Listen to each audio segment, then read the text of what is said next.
90% af alle jer, der ikke følges op inden for 24 timer, de vil være tabt. Det har ikke noget med dit produkt at gøre. Det handler om hjernen. Indtil nu, så har kunden handlet på en måde, som har ledt dem til her, hvor de er nu. Og det er givetvis en situation, jamen, som de ikke er helt tilfredse med, ellers så vil de jo ikke sidde her på mødet med dig. Oftest så handler det faktisk om, at de tvivler på sig selv, at de ikke kan lægge timerne, at de ikke kan ændre vanerne.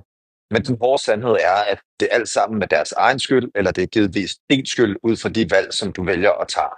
Efter et ja, jamen, så kommer tvivlen, altså var det nu den rigtige beslutning? Hvis du ikke hjælper dem med det næste skridt straks, så kommer frygten til at vinde i de fleste tilfælde. Faktum er bare, at de har ikke lykkes med at kunne motivere sig selv til at gøre noget som helst før nu.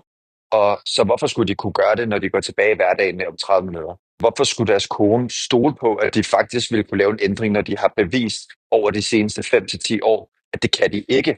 Det er derfor, at kunne lukke kunden på det første møde er vigtigt, og det er derfor, at compliance er altafgørende, altså at du leder dem til det første skridt er taget. Hvis du vil vide præcis, hvordan du gør det her i dit næste salgskald, jamen så kom til at gruppe nedenunder, så sender jeg dig en invitation til min gratis community, hvor jeg lærer dig præcis det her.